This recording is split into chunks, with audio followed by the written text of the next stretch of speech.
de ser parte de Wikileaks, de ser amigo de Julian Assange, de ser supuestamente uno de los integrantes de su equipo y que tendría culpa por eso. O no sé por qué tendría culpa.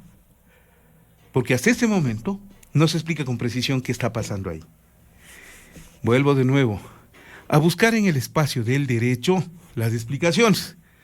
No le doy cabida a las especulaciones políticas, porque no es justo. Está de por medio la vida de una persona. El abogado defensor de Ola Vivi, el señor doctor Carlos Soria, nos acompaña en línea directa. Ha accedido a conversar con nosotros. Y empiezo por preguntarle, doctor Soria, ¿cuál es la situación de su defendido, Ola Vivi? Doctor Soria, yo soy Francisco Herrera Arauz, me da gusto escucharle. Tenga la bondad, las explicaciones del caso. Francisco, buenos días con los radioescuchas.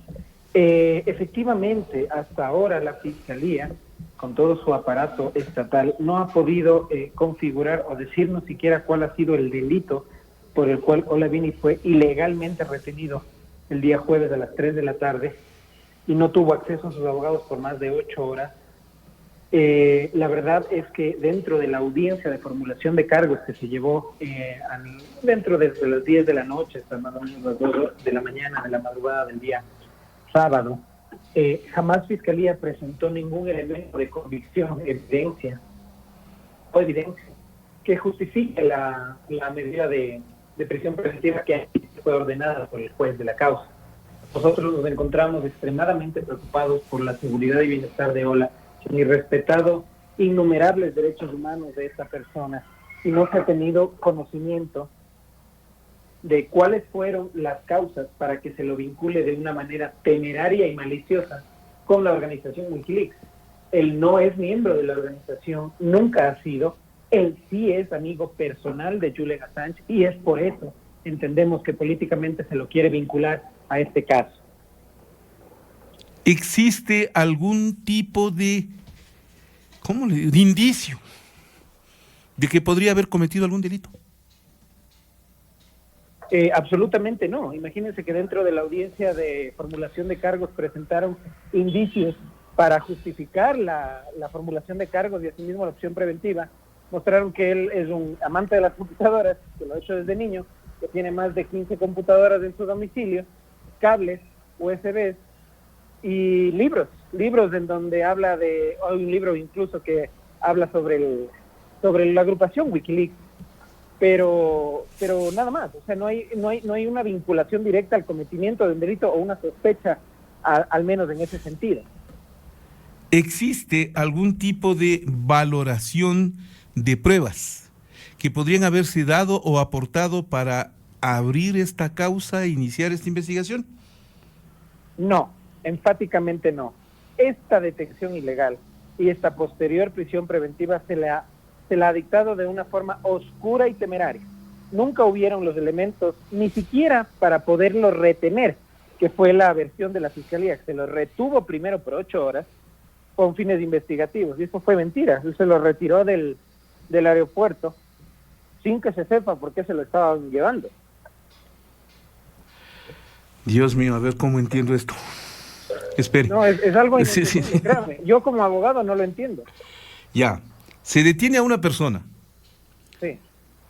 Sin ningún tipo de indicio, sin ninguna causa, sin ningún tipo de advertencia legal siquiera, de que podría haber existido algún conflicto relacionado con esta persona y sus actuaciones. ¿Ah, sí? Tal vez por el lado de que el ciudadano está en el Ecuador de alguna manera de forma legal o ilegal. Pregunto, doctor Soria. No, absolutamente legal. Ola Vivi vive en el Ecuador por casi 5 años. Él mantiene su residencia permanente aquí. ¿Ya? Incluso él es miembro fundador de una asociación sin fines de lucro, que lo que intenta es liberalizar el acceso a la información y la seguridad del mismo. Después en la audiencia, el mismo fiscal lo formula cargos por supuestamente haber irrumpido de manera ilegal a un sistema. Y nunca se nos dijo qué sistema fue, nunca se presentó una evidencia sobre eso. Incluso él estaba viajando a Japón a un entrenamiento de artes marciales que practica. Y pasa los filtros de seguridad y no tiene ninguna orden de detención en migración. A él lo sacan subiéndose al avión. Esa es la violación sistemática de los derechos humanos que se ha hecho en este caso.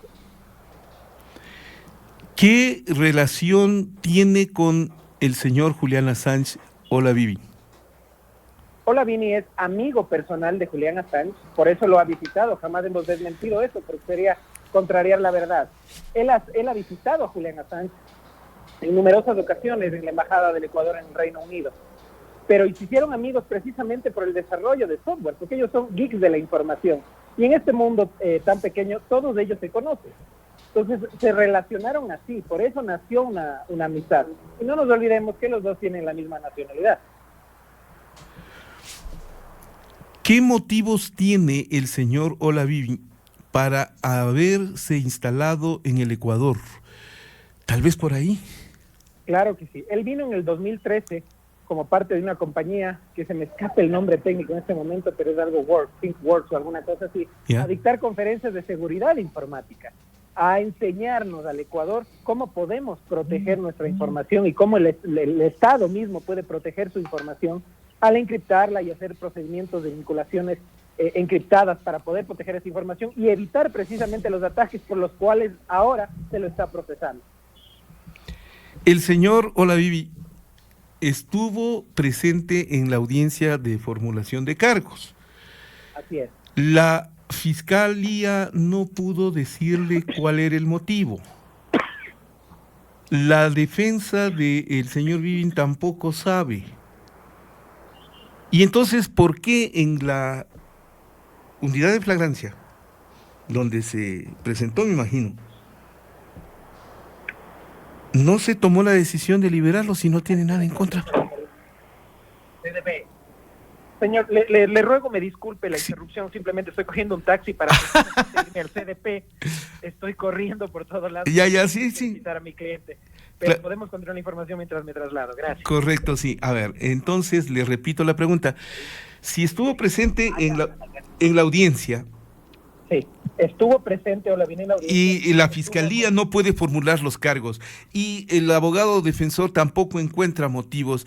Entonces, ¿por qué la autoridad ante la que se presenta el inicio del proceso no lo libera y más bien ordena que se abra la investigación, que se lleve a juicio y que se dan 90 días para investigarlo? Mientras tanto, el señor Olavivi sigue preso.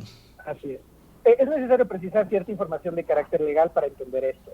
El titular de la acción pública penal es la Fiscalía General. Correcto. Es decir, es su obligación, dentro de sus atribuciones, iniciar cualquier tipo de investigación.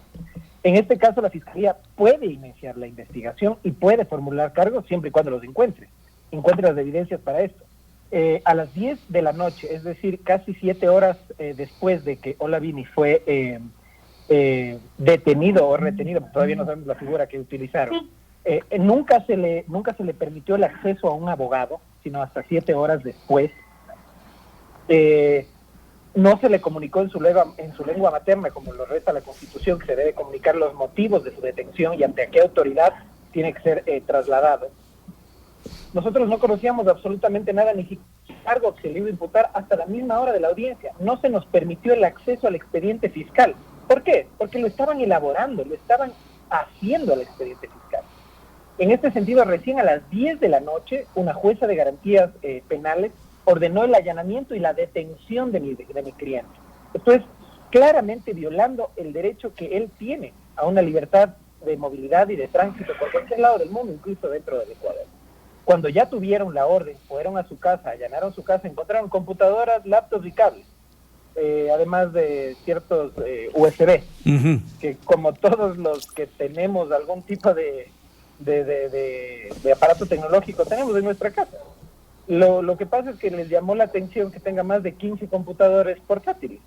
Como le digo, él es un activista de los derechos de la comunicación y lógicamente trabaja con ese tipo de instrumentos. Y luego después en la audiencia, lo que más nos llamó la atención, al presentar Fiscalía los elementos para la formulación de cargos, nosotros dijimos, bueno, aquí absolutamente no tienen razón alguna para que el juez pueda ordenar una medida cautelar. El juez valoró de una forma, a nuestro criterio, equivocada las evidencias que se presentaron dentro del caso, y el mismo juez tuvo que darle, motivando al fiscal, por qué las evidencias serían constitutivas No, de pues. sospecha de cometimiento de delito. Oiga, ¿qué me está comentando? ¿Qué tipo de mala broma es esta? ¿Cómo que el juez le da valorando o le da explicando al fiscal? ¿Qué pasó? Imagínense que el fiscal presenta como evidencia del cometimiento del delito, de un supuesto delito, el escrito de nuestro despacho jurídico como abogados de Olavini, donde Olavini nos firma que nosotros somos los abogados y que los vamos a representar. El fiscal presenta eso como un indicio del supuesto cometimiento de un delito. O sea, fue algo que, gracias a Dios, esto quedó grabado y lógicamente nosotros impugnaremos la decisión del juez, tanto de la formulación de cargos, aunque no nos compete porque, como les digo, es una atribución de la Fiscalía, pero sí para la medida cautelar de prisión preventiva. Nosotros apelaremos el día de hoy y haremos respetar los derechos de Olavini. Es muy importante precisar que el juez que conoció sobre la formulación de cargos y la ahora prisión preventiva no será el juez de instancia que conocerá el resto del proceso. Entonces nos dio la impresión de que fue un lavado de manos, en este caso de la justicia de esa instancia, de ese momento, en decir, bueno, yo no me quiero meter en este lío, esto es demasiado político, público, así que yo entrego esto a un siguiente juez que lo podrá procesar. ¿Usted ha conversado con su cliente? Sí, estoy dirigiéndome precisamente al CDP. ¿Por qué le pregunto esto? Porque en el momento en que la Fiscalía logra del juez que se allane el domicilio y se capturen una serie de elementos informáticos, lo que se supone es que van detrás de cierto material informático. Es lo que se supone. ¿De acuerdo? Así es, lo que contienen los aparatos. Correcto, sí. ¿Qué supone su cliente? ¿Qué es lo que están buscando? Nada, lo que están queriendo hacer con mi cliente es simplemente un stunt político, como le digo yo, para justificar las decisiones que se han tomado al otro lado del océano. Entonces, lo que necesitan es algunas vinculaciones. En este caso, mi cliente termina en el medio de todo este relajo político, donde no tiene absolutamente nada que ver. Y de la información, ojo, la información de las computadoras y de los aparatos tecnológicos fue ya procesada por la Policía Judicial y no encontraron nada. A ver, ¿cómo es eso? Cuénteme. ¿Qué pasó? Dentro de las 24 horas que tiene la Fiscalía, correcto, para encontrar evidencias que justifiquen la formulación de cargos, se llevaron las computadoras luego del allanamiento de la casa de mi cliente y fueron procesadas, es decir, fueron periciadas por parte de la Policía Judicial para saber qué hay en los aparatos tecnológicos. Y no encontraron absolutamente nada. Tanto es así que el fiscal en la formulación de cargos dice que de la información no se ha podido recabar ningún tipo de información de los aparatos tecnológicos, pero que sí existe la sospecha de cometimiento de un delito porque Olavini tiene libros que hablan de Wikileaks. No, ya me tocó guardar los míos en casa. Sí, yo tengo 2 y algunas películas de Netflix. Imagínese, yo también tengo pues ahí en mi biblioteca personal las venas abiertas de América Latina, por ejemplo, y no por eso me convierte en un comunista. En tiempos de las dictaduras de los 70s y los 80s en el Plan Cóndor, ese era un delito. Tener ese tipo de libros, eso era un delito. Imagínese Ahora me imagino que será Wikileaks. Ya. Ahora es Wikileaks. ¿Cuál es la situación en este momento de su defendido? ¿Cómo está humanamente? ¿Qué ha podido conocer usted, doctor, que tiene cercanía con él? Él tiene ciertas particularidades dentro de su forma de ser y de su forma de pensar. Él de salud se encuentra bien por el momento, o se encontraba bien hasta que fue trasladado al CDP el día sábado, en las horas de la tarde llegó al CDP. Él es una persona que es vegetariana. Ya. Tiene que tener un tratamiento especial en su comida, cosa que esperamos estar respetando y si no, pues lo haremos conocer. Él se encuentra asustado, él no entiende las razones de por qué fue procesado. Sí contribuyó y quiero agradecer públicamente al cónsul honorario del Reino de Suecia, que en todo momento estuvo preocupado y estuvo presente en la audiencia de formulación de cargos como traductor incluso, para explicarle a Ola qué es lo que estaba pasando. Recordemos que Ola no habla español, entiende algunas palabras, buenos días, quiero agua, pero no entiende la magnitud del problema técnico-jurídico sí, ya me imagino. Que está involucrado. Él está asustado, sus padres llegan el día de hoy en la tarde. Podremos dar más información cuando yo ya me entreviste el día de hoy con él, hable con el director del centro para que se respeten estas particularidades que por sus ideologías y creencias, incluso hasta religiosas, él no puede comer la comida normal. ¿Qué religión tiene, perdón? No sé exactamente cuál es, pero su convicción es no comer carne. Ya, correcto. Esto tiene que ser respetado por el Estado ecuatoriano a través de su instancia. Yo podría dar más información cuando haya salido del centro de detención y haya podido conversar con él, y lógicamente podremos en consideración de la opinión pública. Ya. Los padres llegarán el día de hoy. Entiendo que darán una breve declaración de por cuál es la razón de su visita, aunque todos la conocemos, expresarán su preocupación y lógicamente nosotros llamaremos, una vez que ya tengamos más elementos, a una rueda de prensa para explicar todo lo acontecido dentro de este caso. Doctor, una última pregunta es si es que ha podido usted conversar de manera particular o personal con las autoridades de Fiscalía o las autoridades del gobierno de Ecuador por esta detención.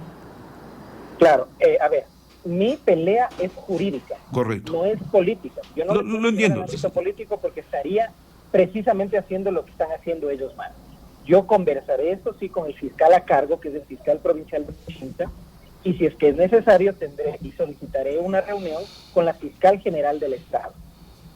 Pero a nivel político o de gobierno no le estoy pidiendo eso. Y no le voy a llevar esto allá porque es precisamente donde ellos le quieren llevar. Ya, Entonces, me permito explicar el contenido de mi pregunta y le hago o le formulo la misma porque es una obligación de quien asume como abogado la defensa de su cliente el también buscar o salvaguardar cierto tipo de acciones que puedan beneficiarle a la defensa y sobre todo explicar el tema, lo cual no excluye la posibilidad de conversar con las autoridades.